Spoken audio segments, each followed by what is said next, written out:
இது ஏன் சாமி இந்த விஷயத்தை இந்த இடத்துல சொல்றாருன்னா, பணக்கமிக படக்கரட மதத்தவள கஜக்கடவுள் பதத்துமுடனை நிகழத்து தெரிக்க வரமாகும்னா, நம்மளுடைய வாழ்க்கையும் கர்மவினைங்கிற சங்கிலினால கட்டியிருக்கு. இந்த கர்மவினைங்கிற சங்கிலி நம்ம என்ன நினைக்கிறோம்னா, ஒவ்வொரு சங்கிலியா அவுத்துட்டு இருக்கணும்னு நினைக்கிறோம். ஆனா உங்களுக்கு ஒரு விஷயம் புரியல, நம்மளுக்கு ஒரு விஷயம் புரியல. இந்த சங்கிலி 1-2 கழட்டிட்டு இருந்தோம்னா, ஒரு ஜென்மம் 2 ஜென்மம் இல்லை, எத்தனை ஜென்மம் எடுத்தாலும் இந்த சங்கிலி வந்துகிட்டே தான் இருக்குது. அருணகிரிநாதர் சொல்றார், யார் முருகப்பெருமானை மனமுருகி வேண்டி வீட்டில் வேல் பூஜை பண்ணி வேல்மாறல் பாராயணம் பண்றாங்களோ அவங்களுடைய வினை எங்கிருந்து ஆரம்பிக்குதோ அந்த முனையை அறுத்து அவர்களை காப்பாத்துமா. அதனால பணக்கைமுக படக்கரடம் மதத்தவள கஜக்கடவுள் சாமியினுடைய வேல்.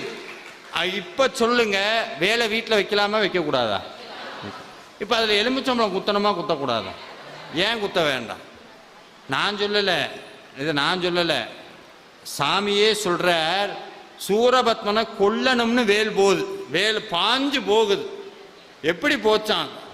இந்த நீங்க படிப்பீங்க, சலத்து வரும் அரக்க உடல் கொளுத்தவளர் பெருத்த கூட சிவத்ததொட எனச்சிகையில் விருப்பமோடு சூடும். நீ வாட உன் நெஞ்ச உருவி மாலையா போடுறேன்னு ஒரு நிறைய டைலாக் பேசுவோம்ல. இந்த டைலாக்க முதல்ல செய்ய போனது வேல் தான். என்னது? சூரனுடைய குடலை உருவி மாலையா போடுறதுக்காக வேல் பாஞ்சுதான். பாஞ்சுன்னா வேல் பாஞ்சு அடுத்த நிமிஷம் என்னானா, மயிலாக மாறினா சேவலாக மாறினா.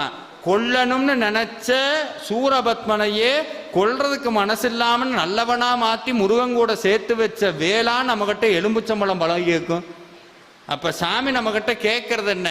நம்மளுடைய கர்ம வினையைத்தான் வேல் பலியாக எடுக்கும், கவலைகளை பலியாக எடுக்கும், வேதனையை பலியாக எடுக்கும். அதனால வேலுங்கிறது சாட்சாத் முருகனுடைய ஒரு வரைக்கும். இது ஏன் சாமி இந்த விஷயத்தை இந்த இடத்துல சொல்றாருன்னா, பணக்கமிக படக்கரட மதத்தவள கஜக்கடவுள் பதத்துமுடனை நிகழத்து தெரிக்க